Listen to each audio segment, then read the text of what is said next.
Okay, the video is started. I'm doing this video midstream.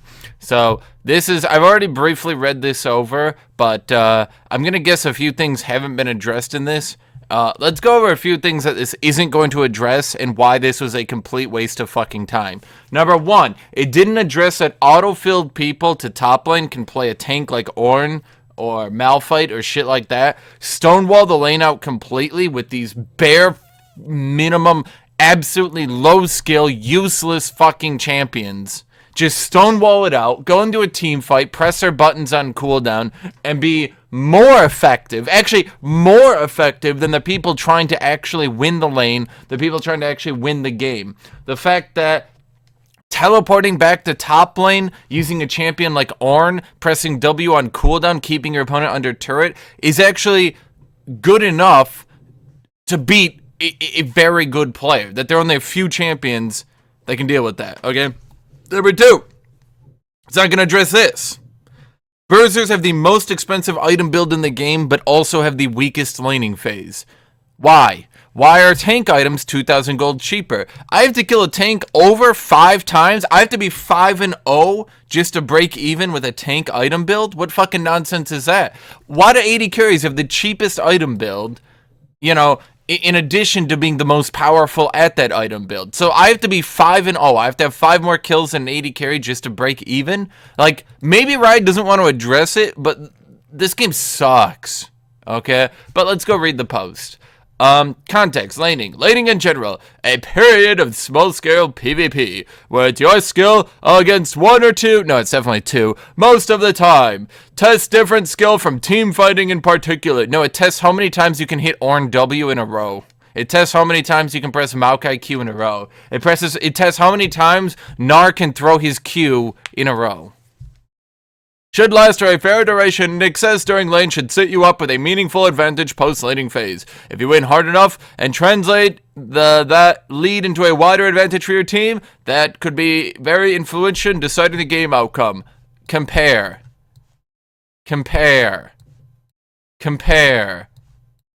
Uphill both ways for bruisers. Weaker laning phase and more expensive items. Uphill both ways. Your choice of champ relative to your opponent should matter, but shouldn't decide the lane. Tanks beat everything. Everything. Nothing beats tanks right now. Fiora loses to tanks. Bramblevest beats everything. Tanks, number one, everyone else doesn't matter. The only thing you can do is go Klepto and try to outscale a tank by hitting them for gold like a piñata. Oh wait, we just nerfed Klepto. Today! Success should come from both how you play the lane, farming, zoning, trading, and how you contribute strategically during the laning phase. How about this? You play Ornn, hit W on cooldown, and then use your ult to try to press mid-fight or teleport bot lane. Okay? Yeah, how about that one? Or how about you play a bruiser, lose during the laning phase, then get outscaled because tanks team fight better. Lane should have frequent interaction between champions, not just passive farming. And what possible interaction can I have with a tank who beats me in trades, beats me in all-ins, beats me in poke, shields my poke? What meaningful interaction? Frequent interaction. What is a frequent interaction? Me just trying to survive a tank? It's not like they run out of mana. They just fucking hit you with everything until you get zoned out. Meanwhile, you still have the more expensive items. Top lane contributes less to strategic play than mid, more isolated, so should test and reward play in lane more on average. Some exceptions, especially from chats with global mobility of their kids. Doesn't. Tanks beat everything.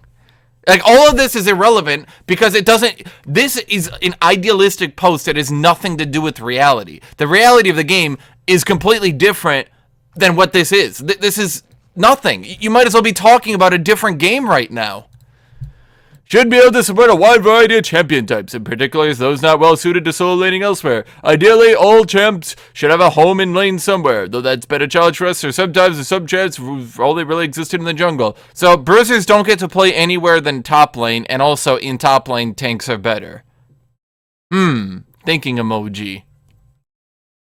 Once again, this doesn't deal with reality. This deals with an idealistic that this doesn't exist, what he's talking about. Needs to be able to cope with jungle roam pressure from top lane. from being a long top with only one champion per side providing vision. Well, first off, there should actually be 2 champions providing vision for top lane. It's just sometimes our jungler decides to fuck off and leave us. Context, top of different MMRs. One other thing worth talking about is top lane is how it changes significantly in different MMR levels. Looking at popularity, for example, top lane's the middle position in terms of popularity across all MMR bands, noticeably below mid and top, but significantly above jungle and support. This trend changes at really high MMRs, top 1% or so, with mid and jungle, then the 2 popular roles with bot in the middle and both top and support below it. Okay, well, first off, this is incredibly disingenuous, okay?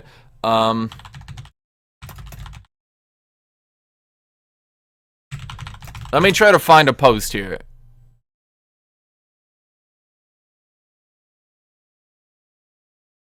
Shit, I'm not going to be able to find it. Someone will be able to find it, probably in Reddit or somewhere. First off, Scar said top lane was the least queued role. Second off, even in Reddit recently, a writer came out and said top lane was frequently below support in popularity. This chart here is incredibly disingenuous because you've put top above support trying to not be honest.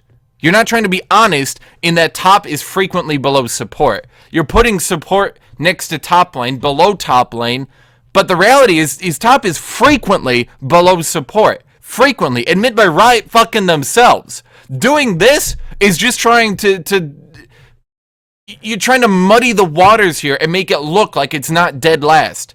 It is very frequently dead last. Admit by Riot themselves. I'd find it, but I'm in the middle of a video right now. We believe there are a few factors that contribute to that difference in popularity by MMR. Some of it's the effectiveness of other roles being more appreciated at higher MMOs. Example, jungle support perception.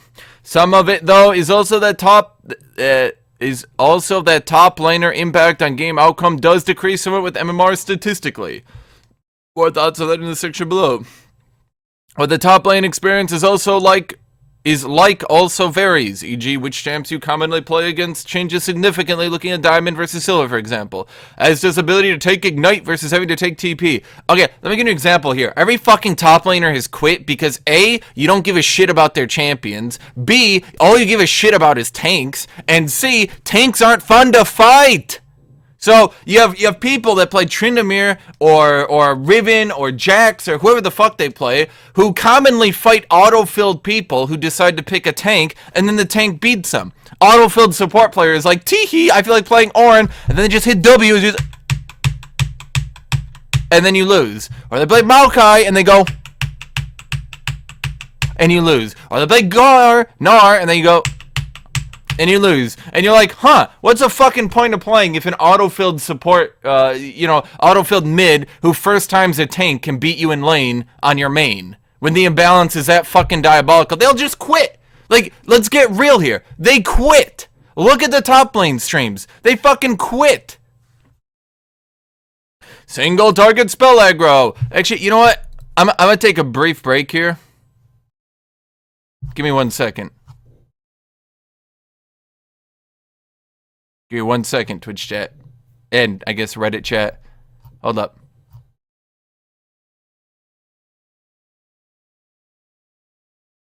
I can't be reasoned with! FIRETHE Live Design Team, please Riot.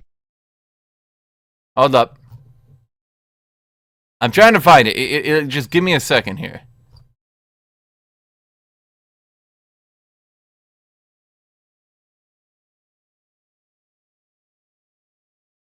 Here's how top laners actually feel about the game. This is how top laners feel about the game. This interaction right here. This is how, unabashedly, when top laners are actually speaking their mind, this is how they feel about the game. This is it, Reddit. This is it, Twitch chat. This is it, everyone. There's no fucking disguise here. They hate it. We hate this.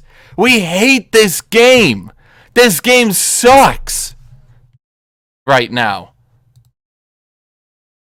Runes in top lane. Okay, tanks get to build flat health, but I don't get an attack damage, attack speed build. Look at it this way. I'm not even going to read this shit because I'm going to tell you right now. Nobody gives a shit. This is a long bunch of bullshit. I already read it. It's a long bunch of bullshit. 1, tanks get to use flat health. That's what they want. The tanks that don't use flat health, like Maokai, got 15% attack speed. Did Jax get 15% attack speed so he could use a flat damage page? No, but Maokai got 15% attack speed so he could use a flat health page.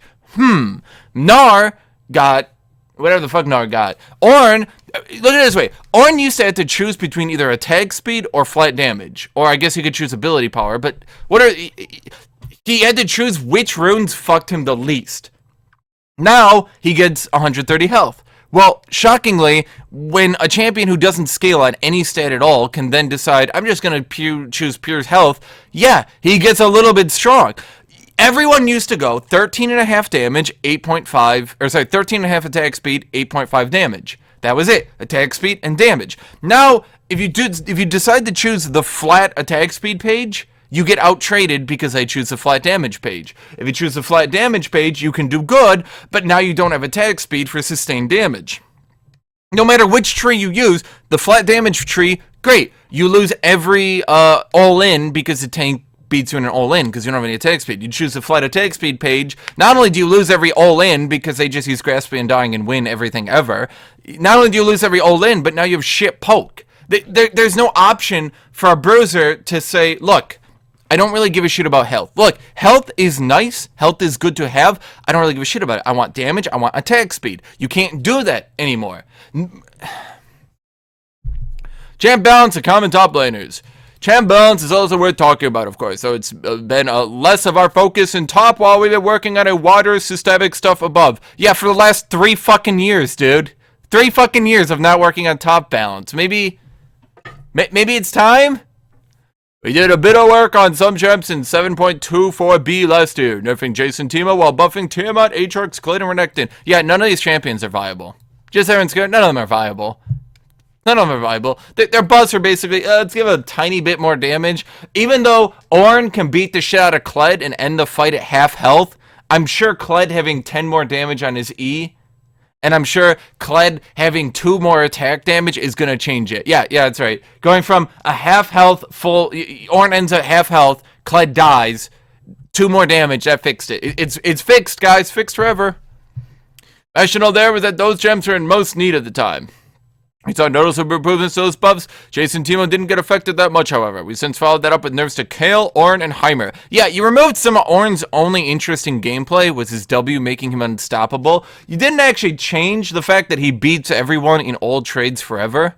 You didn't really change that Heimer can just AFK you under turret. You didn't fix that Jason Timo can beat you in melee when you're a melee champion. Now, let me ask you a question.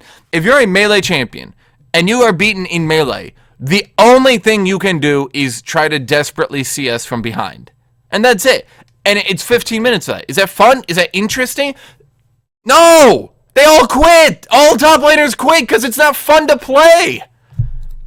Okay, fine, we're almost certainly need to do to follow up on individual chapter where see exactly what impact the aggro and rune changes have. Basically, shut up, we'll fix it eventually, says Riot in Season 2.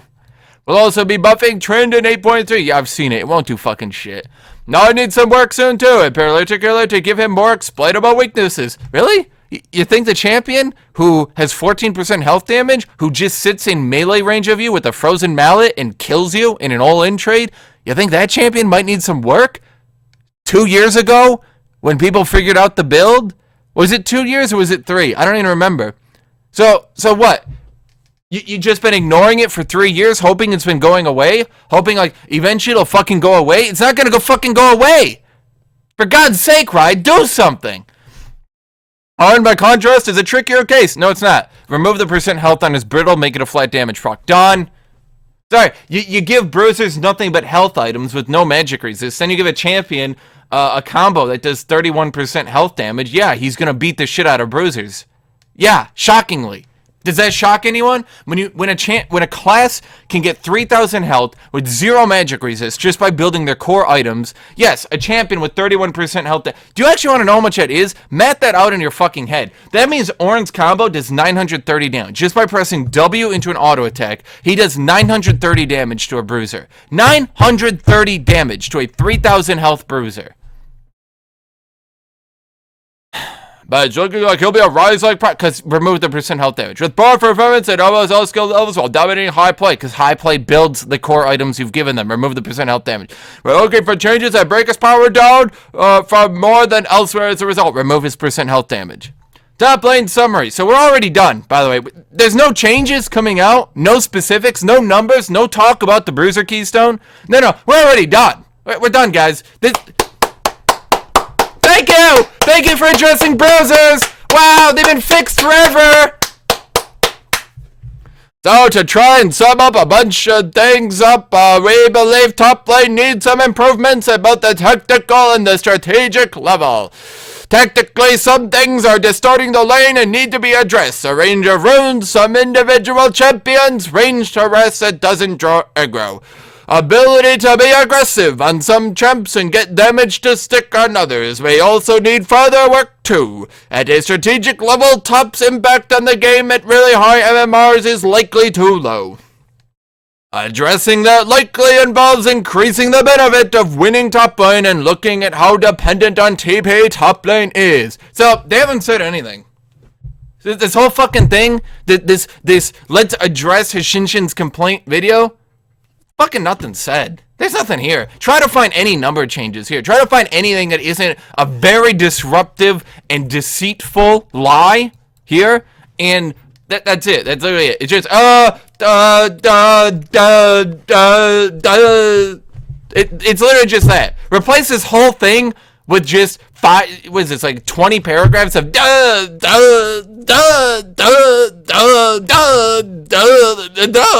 I mean, that's pretty much it. It's a fucking distraction. There's nothing said here. Like, come on. It fucking sucks. Talk to any high ELO player who doesn't want to look good for their streaming audience, and they'll tell you this shit sucks right now.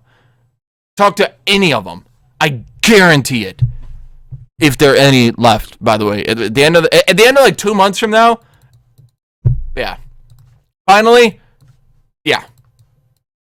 There's a very fair, most games are done by 4 items, so I haven't included the 5th item. But generally speaking, the 5th item for the Bruiser is going to be 2,900 and generally be more expensive. So, once again, nothing was said. No date on anything. Let's remember, guys, I want you to remember, Riot lies all the fucking time. I just want everyone to appreciate this. Riot lies all the fucking time. All the fucking time.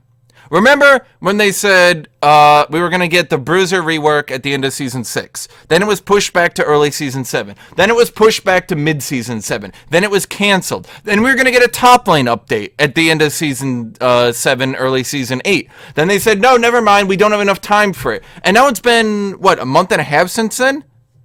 No, it's been a month, right? No, it's been a month. And nothing has happened. They lie. They lie. They lie. They lie. They want you to keep playing the game because they lie. This is nothing. Nothing has been said here. For God's sake. I mean, everyone's quitting and they're still just trying to buy time for the game.